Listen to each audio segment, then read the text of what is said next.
Amigos de Global Energy TV, bienvenidos como siempre a Energía MX. Hoy estamos platicando con Hernán Salinas Wolberg. Él es el secretario de la Comisión de Energía de la Cámara de Diputados. Bienvenido.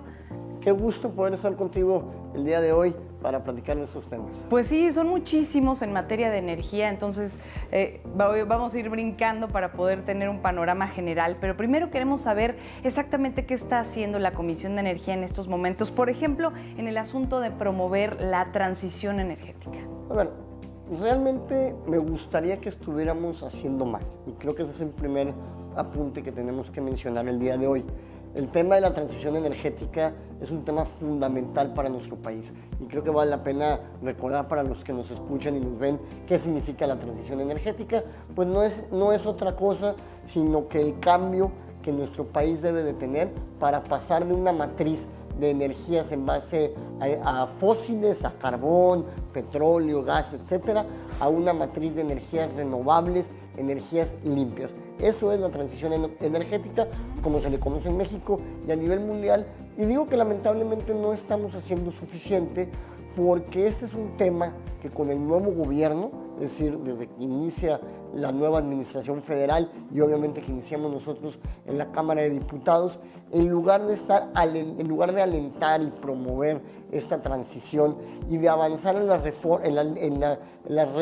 reformas que deberíamos hacer para ajustar nuestro marco legislativo y poder tener una transición más rápida, más veloz, yo le digo a los compañeros, estamos prácticamente en un impasse. Un impasse porque la legislación no se ha modificado en lo que va de esta legislatura. Han habido varios proyectos que han presentado diversos diputados para poder acelerar esta transición, para poder hacer adecuaciones a la ley que la rige, que es precisamente la Ley de Transición Energética. Pero lo que hemos encontrado por parte de las mayorías, por parte del gobierno federal, es una intención desde nuestra óptica de detener esto, que yo les digo que aunque queramos detenerlo, ya no lo podemos parar. La transición energética es un compromiso que México firmó a nivel mundial a través de instrumentos internacionales y además es un reclamo de los ciudadanos.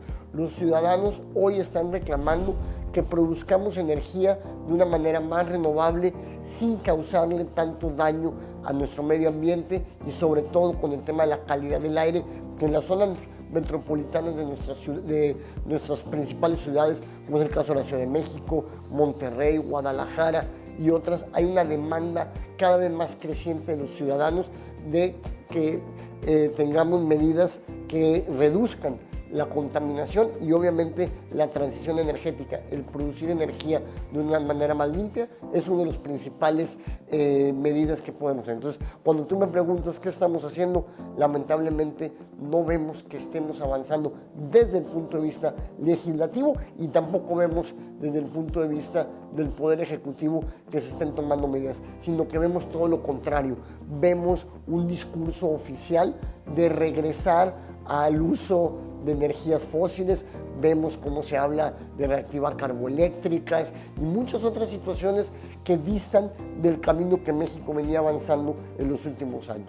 Sí, pareciera una tendencia irreversible y además necesaria para que el país tuviera que poder avanzar, ¿no? Pero bueno, pues vamos a ir avanzando sobre ese tema. Ahora, platíquenos un poco, hemos escuchado que hay una iniciativa entre Azolmex y los diputados para impulsar el tema de los techos solares en México. ¿Cómo funciona esto? Es una iniciativa que presentamos hace aproximadamente una semana, 10 días, que es muy importante. ¿Y qué es lo que estamos buscando? Hay un concepto en la ley de la industria eléctrica que se le conoce como generación exenta. La generación exenta es cuando uno instala una unidad de generación y hoy la ley la contempla hasta 0.5 megawatts, es decir, es generación exenta siempre y cuando la capacidad instalada no rebase 0.5 megas. ¿Cuál es la intención de esta iniciativa? Llevar la generación exenta a 1 mega, es decir, duplicar la capacidad que un ciudadano, que una persona, que una empresa, en una casa, etcétera, se puede, pero sobre todo, nada de esta cantidad, estamos hablando de pequeñas medianas industrias que pueden utilizar la capacidad que tienen para instalar esos techos solares y llevarla hasta 1 mega sin tener que tener los permisos de la Comisión Reguladora de Energía. Esa es la diferencia. Es decir, la generación exenta lo únicamente requiere una autorización de interconexión a través del SENACE y no requieres acudir a una autorización de generación ante la Comisión Reguladora de Energía. Trámites que valga la pena señalarlos, como muchos y como en este país, son trámites que tardan meses, que implican un costo importante adicional a quien los tramita. ¿Y qué es lo que queremos nosotros? Si logramos aumentar la generación exenta en este país, que por lo regular es una generación distribuida, es decir, que se genera en el sitio del consumo, ¿cuáles son los beneficios que tenemos para México?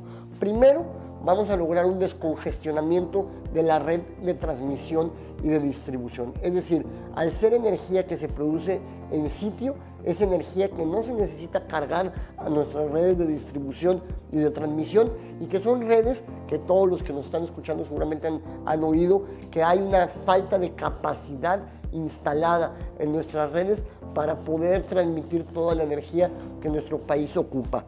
Por otra parte, permite acceder a las energías renovables, porque evidentemente, como tú bien lo comentas, esta energía exenta o distribuida por lo general es a través de techos solares, y esto pues obviamente tiene un impacto porque podemos aprovechar en una mayor capacidad la energía solar. México es un país que entre el 80 y el 90%, dependiendo a quién le preguntes, del país está en la franja solar. ¿Qué significa? La franja solar es donde hay suficiente exposición del sol para poder producir una cantidad importante de energía. Entonces, vamos a tener en segundo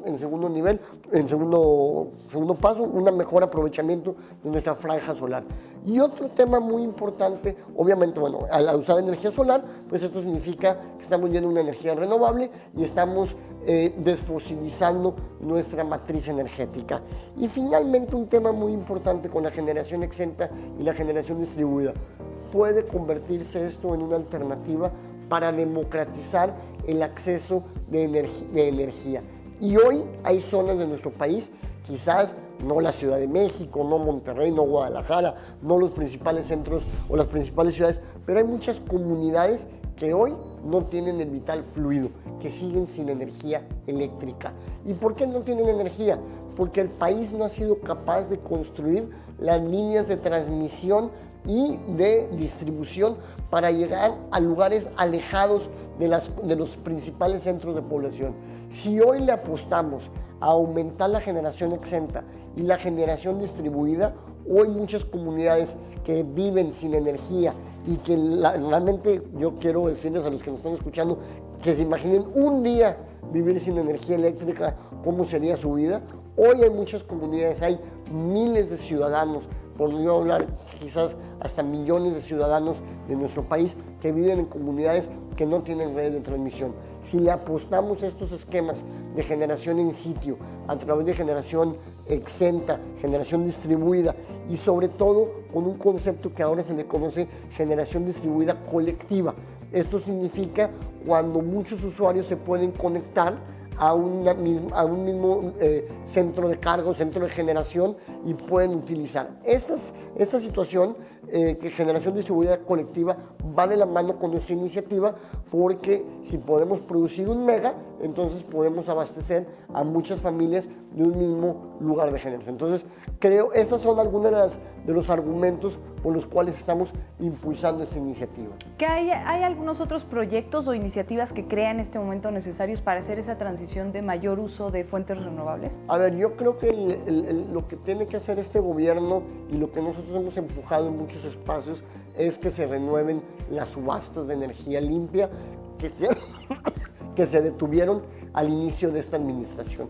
Es imperante que la CFE logre, o más bien continúe, la palabra es continúe, con las subastas de energía limpia que se suspendieron al inicio de esta administración, porque solamente así vamos a lograr tener como país la capacidad instalada para poder seguir produciendo energía en base a fuentes renovables, a fuentes limpias. Si no hay esas subastas que le estaban dando a CFE energía de aproximadamente 17, 18 dólares el megawatt, difícilmente vamos a lograr cumplir con las metas de transición. Es decir, los proyectos de parques solares, de parques eólicos, si bien es cierto, han continuado su construcción, lo que es una realidad es que no hay un incentivo suficiente si no hay estas subastas públicas.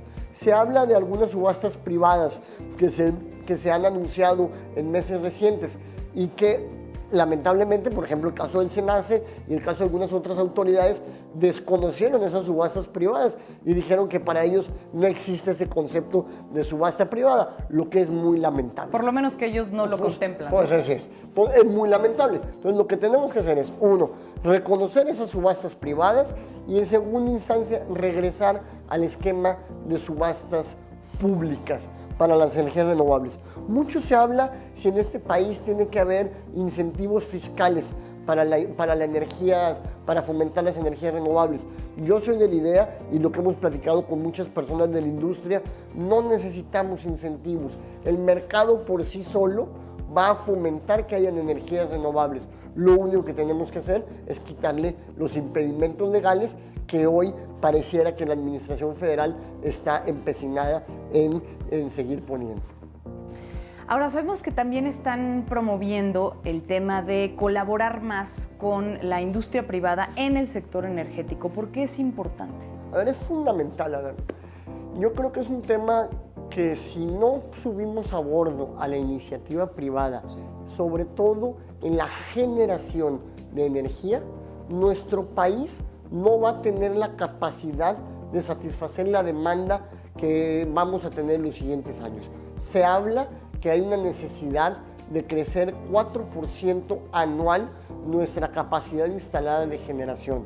Ese crecimiento necesariamente requiere de la inversión privada.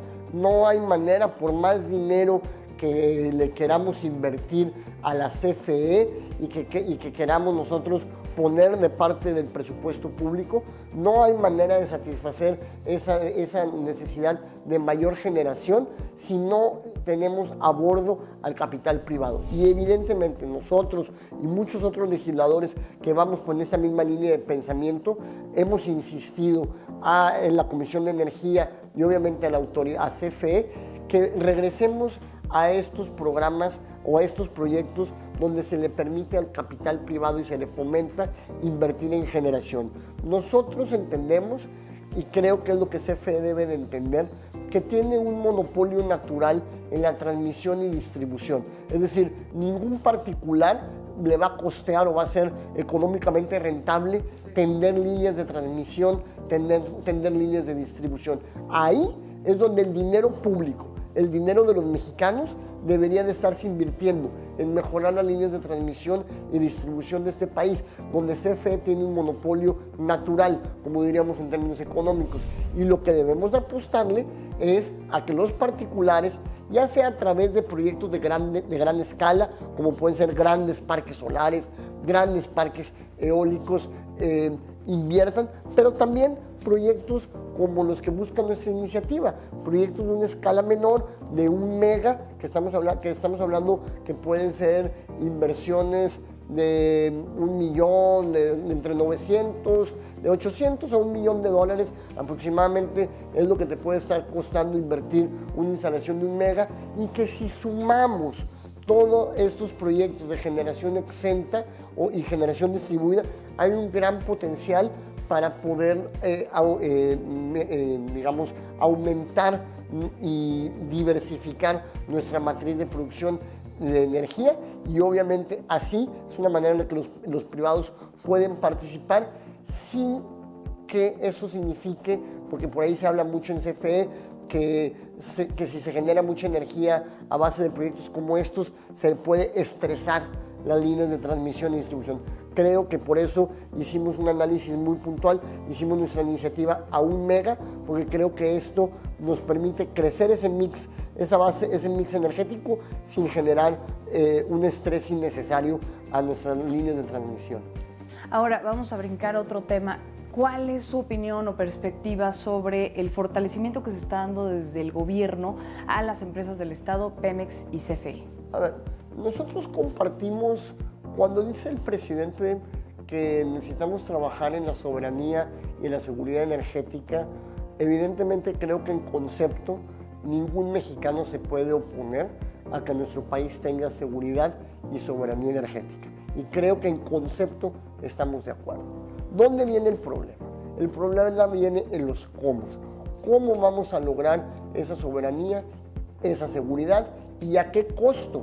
¿Y quién va a pagar la factura de esas inversiones? Y ahí es donde creo que tenemos grandes diferencias con el presidente.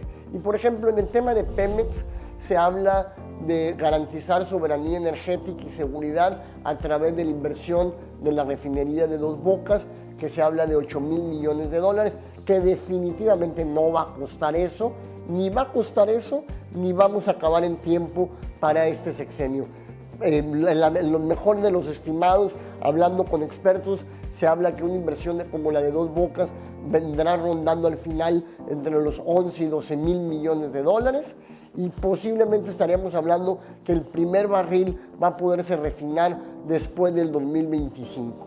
Difícilmente se van a ver cuando pudiéramos, por ejemplo, optar por adquirir una refinería que ya esté trabajando en Estados Unidos, que ya lo ha hecho Pemex antes. No estamos inventando el hilo negro.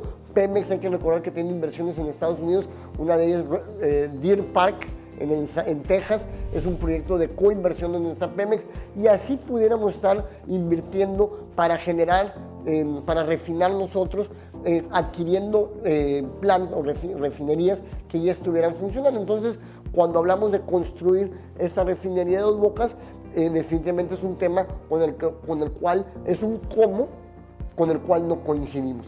Y en el caso de CFE, creo que ya de alguna manera ya lo dijimos hace un momento, creo que CFE debería de garantizar soberanía y seguridad energética invirtiendo en distribución y transmisión. Y creo que deberíamos de estar permitiendo que los privados sigan invirtiendo, que ellos tienen la capacidad de hacerlo de una manera más eficiente. Y creo que al final lo que nos interesa a los mexicanos es dos cosas en el tema de la energía eléctrica: que cuando nosotros le piquemos al switch tengamos energía y la tengamos al mejor precio posible, y de ser posible que se genere de la manera más amigable al medio ambiente. Eso es lo que nos preocupa a los mexicanos. Eso es lo que yo entiendo como seguridad y soberanía energética. No me preocupa o no me interesa, y a la mayoría de los mexicanos, que le diga si la produjo CFE o alguna otra empresa. Quiere tener energía disponible al mejor precio y de la manera más amigable con el medio ambiente. Creo que eso es lo que nosotros deberíamos estar preocupándonos como gobierno, y creo que para allá deberían estar avanzando las estrategias de la CFE. Nos gustaría escuchar cómo va a ser esta empresa productiva del Estado más eficiente, al igual que Pemex. No hemos escuchado un solo proyecto de eficiencia, es decir, cómo vamos a reducirle los costos, porque finalmente los costos de la paraestatal no los absorbe, es decir, al ser una empresa pública, nos los pasa a ti, a mí y a los millones de usuarios o todos los que nos puedan estar viendo, que pagamos las ineficiencias de estas empresas en el precio que pagamos por nuestros energéticos al consumirlos en nuestras casas o en nuestros vehículos o en nuestras industrias o empresas. Pues muchísimas gracias, diputado Hernán Salinas Goldberg. Hoy fue un día en el que tuvimos que tocar varios temas para darnos un contexto de lo que usted opinaba y sobre muchos asuntos en materia energética. Ojalá pueda volver a venir en unos días, en unos meses, para ver cómo van avanzando estas iniciativas en transición energética. Muchas gracias.